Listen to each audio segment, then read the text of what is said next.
The conference room buzzed with conversation when my phone lit up. Tyler was calling. I quietly stepped into the hallway, expecting the usual check-in.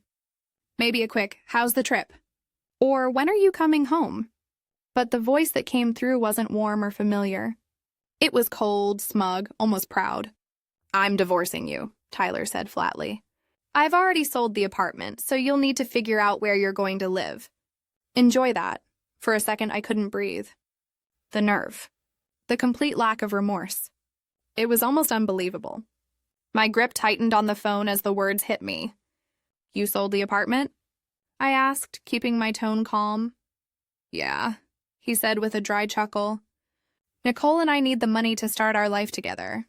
She deserves better than that tiny place anyway. Nicole." The name hit harder than I expected. I'd suspected for months there was someone else.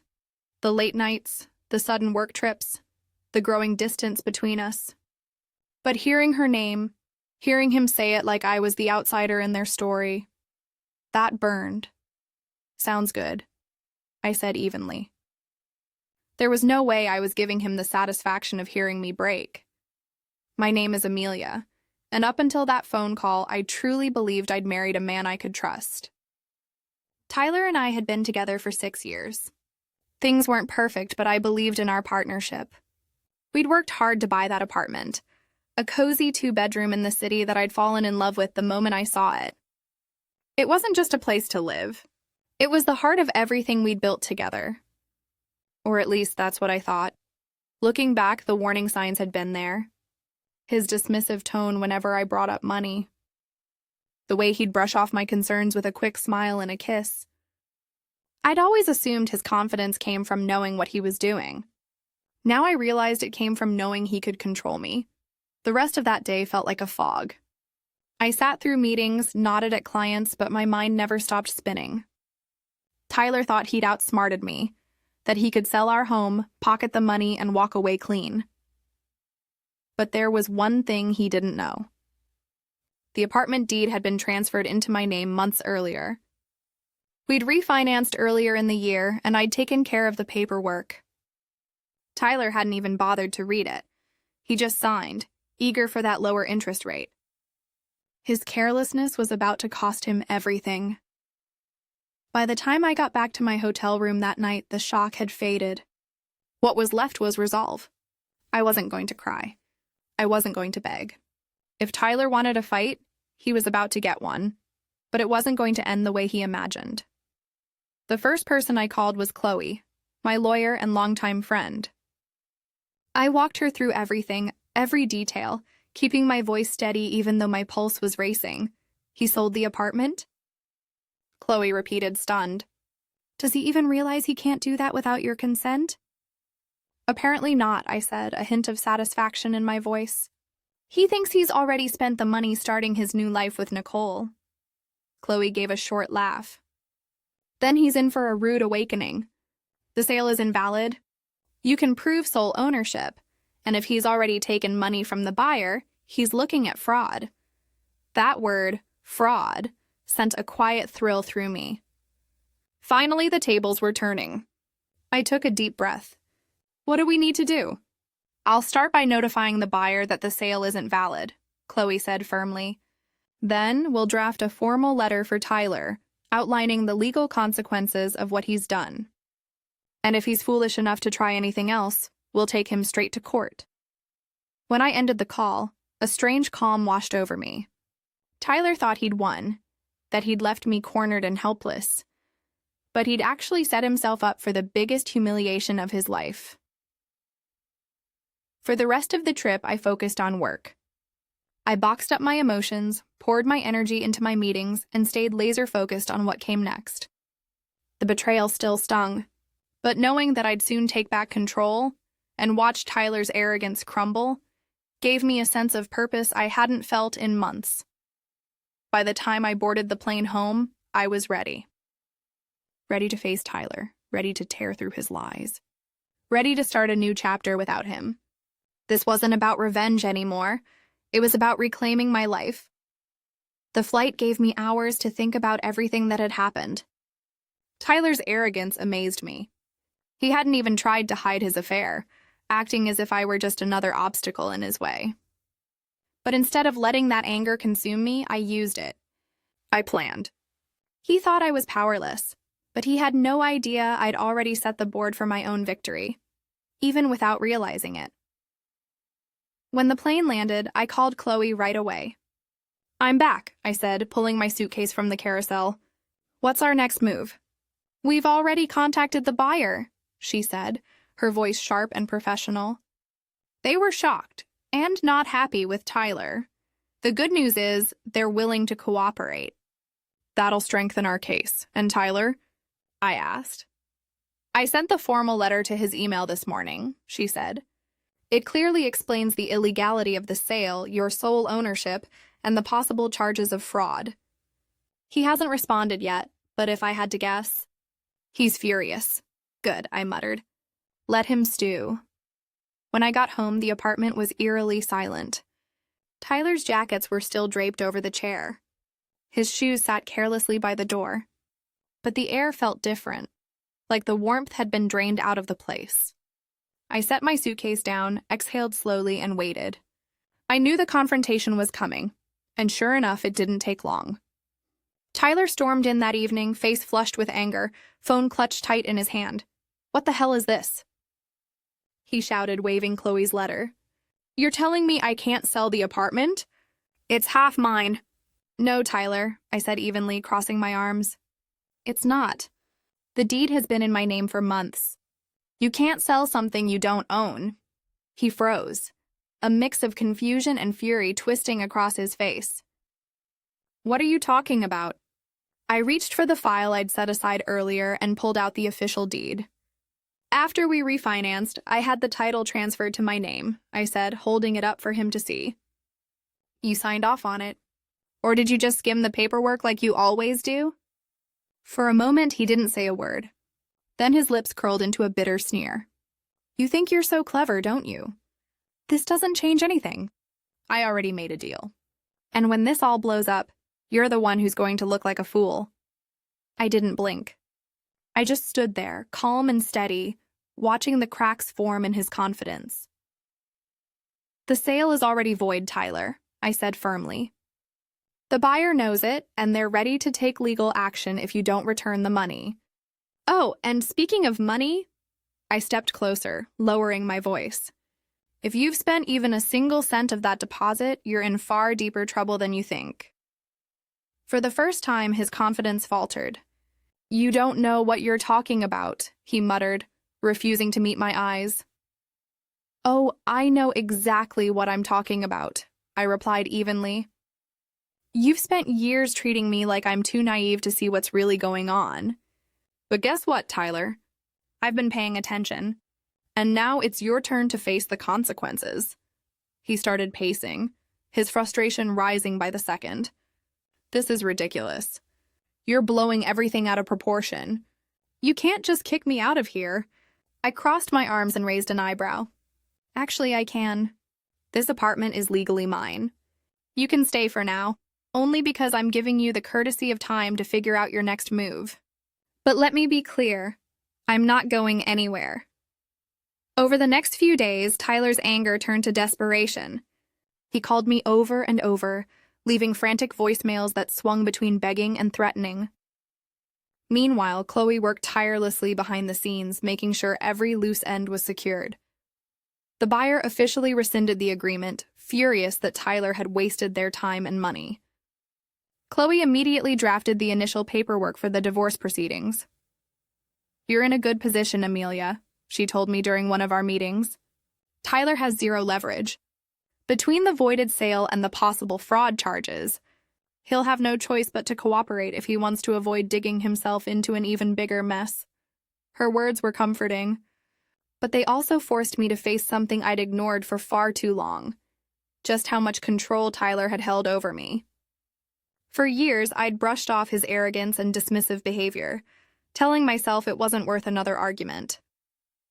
But standing here now, I realized how much of myself I'd sacrificed in the process, and I was done letting that happen. That weekend, Laura, my best friend, came over to help me reorganize the apartment.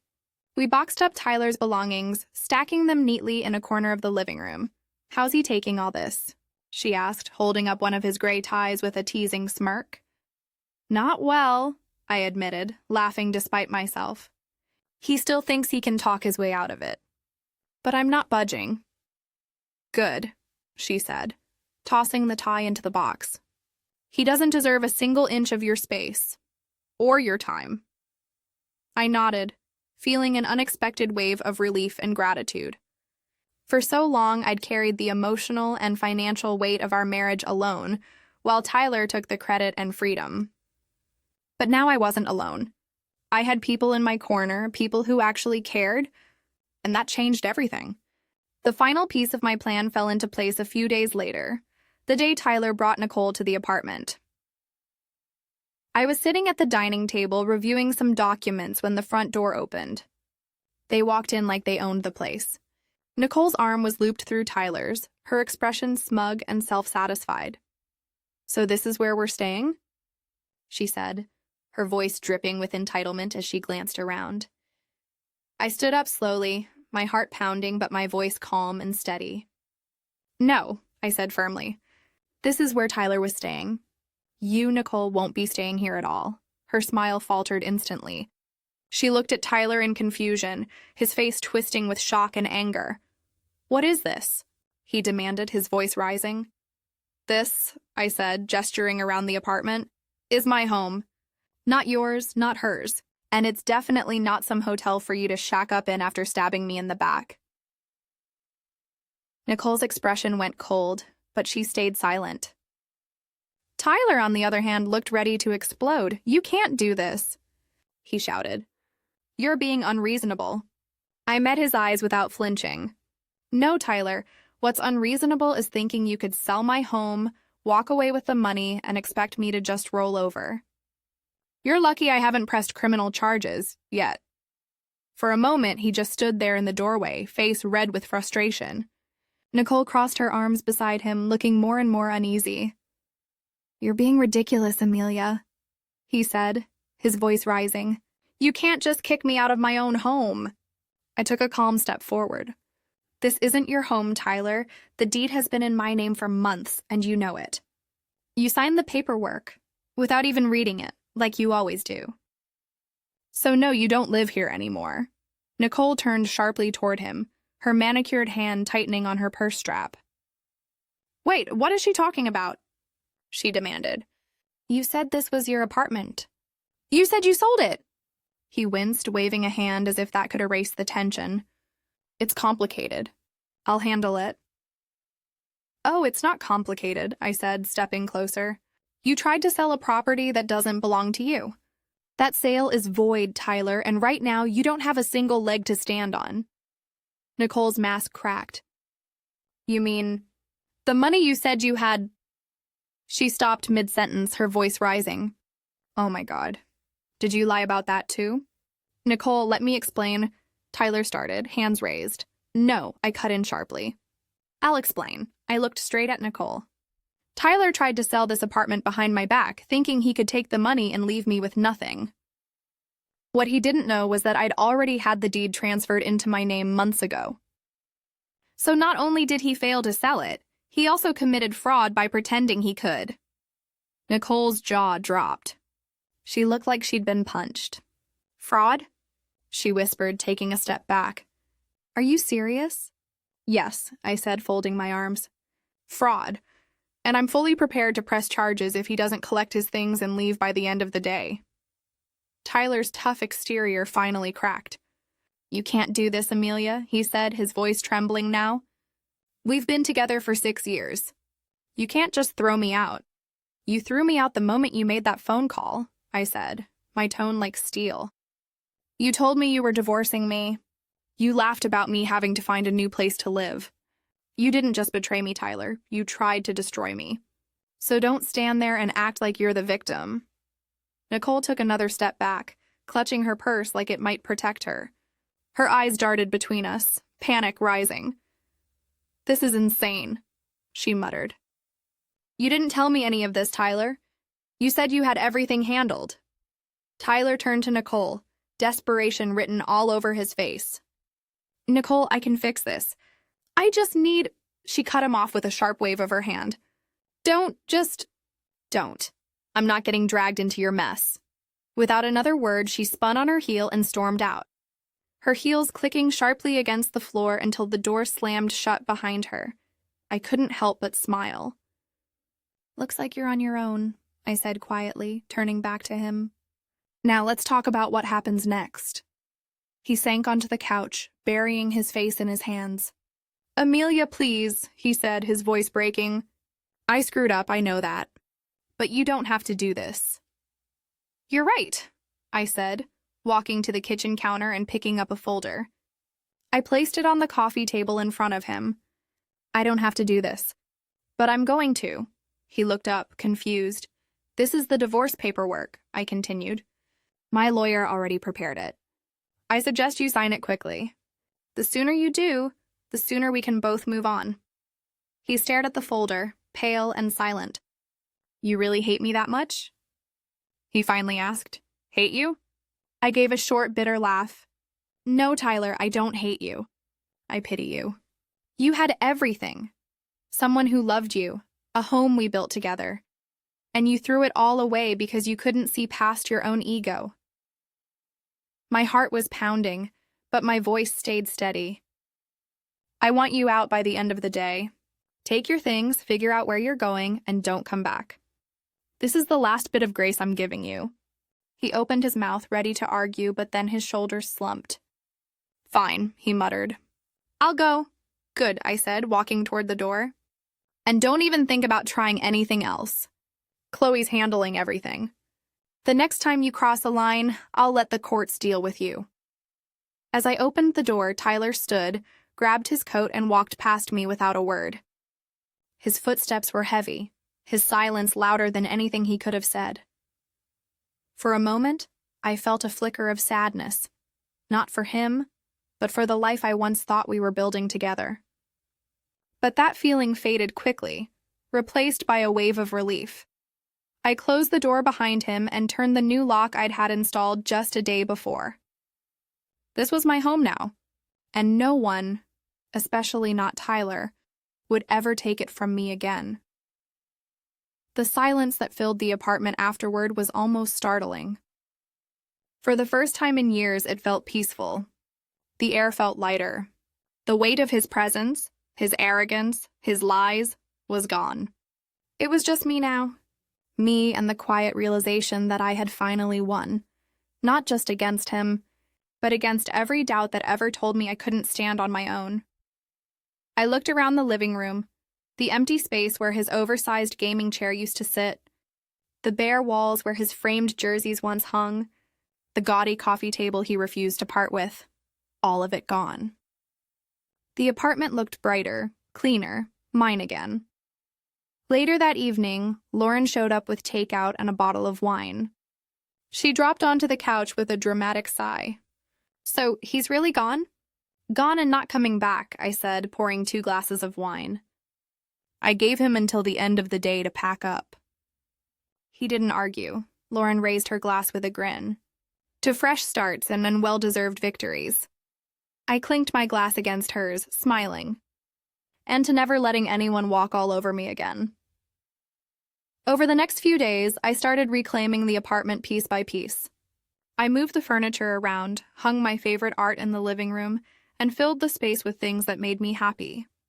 It wasn't just redecorating. It was reclaiming my identity. Turning this place into a reflection of who I was, not the version Tyler tried to mold me into. Chloe called a few days later with updates on the legal side. Her voice was calm and confident, the way it always was. "The fraud charges are off the table," she explained. "The buyer decided not to pursue them, but the divorce paperwork is moving along smoothly. Once Tyler signs, you'll be officially free." The word free hit me harder than I expected. My chest tightened, not from sadness, but from release. It wasn't just about ending the marriage. It was about shedding the years of resentment, the self-doubt, the quiet exhaustion of being with someone who never truly valued me. Tyler tried reaching out a few times. Short, Clumsy messages that swung between half-hearted apologies and desperate attempts to guilt me into forgiving him. I didn't reply, because for the first time in a very long time, I didn't owe him, or anyone, an explanation. He sent a few more messages after that. I made a mistake. Mia, can't we at least talk about this? One read. Another was more desperate. You're going to ruin me, Mia. Is that what you want? I didn't reply. For once, I wasn't going to waste my energy trying to fix something that was already beyond repair. He'd made his choices, and now he was facing the consequences. By the end of the week, the apartment felt completely different. Warm, inviting, and entirely mine. That evening, I sat on the couch with a cup of tea watching the city lights shimmer through the window. My mind drifted back over everything that had happened. Tyler's betrayal had been painful, yes. But it had also been a wake-up call. For too long, I had convinced myself that I didn't deserve better, that I had to accept whatever scraps of attention and respect he decided to give me.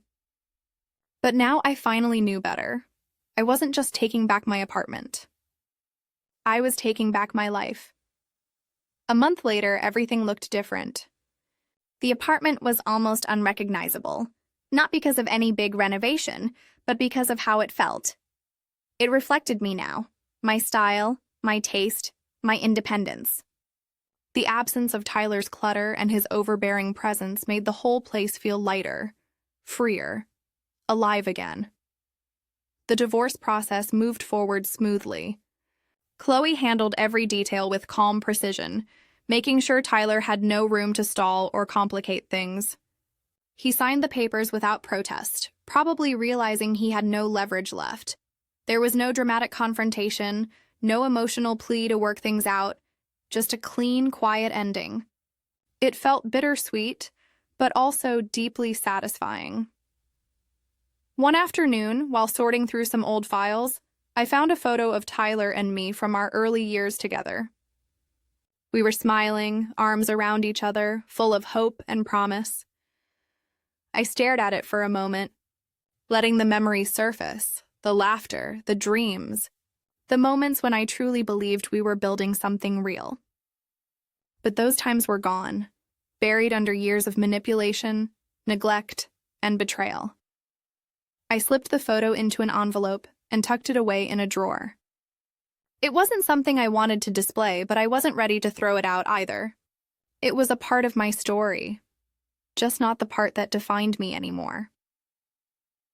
When the divorce was finalized, Lauren and I went out to celebrate at a rooftop bar downtown.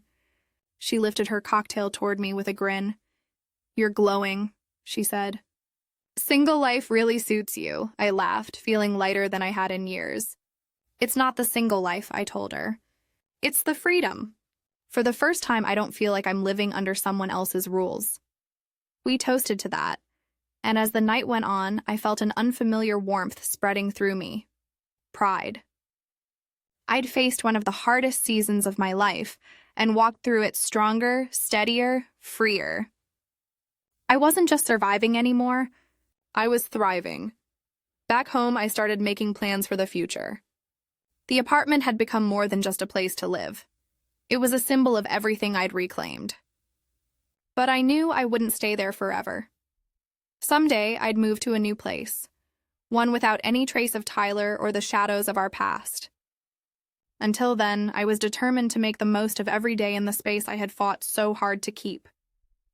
That night, curled up on the couch, a deep sense of peace settled over me. I thought about that phone call, how he'd laughed, so certain he'd already won. I smiled to myself. His arrogance had been his downfall. My quiet strength had been my salvation. This wasn't just the end of a marriage. It was the beginning of a new chapter, one where I made the choices, one where happiness wasn't something I begged for. It was something I created for myself, and for the first time in a very, very long time, I felt truly free.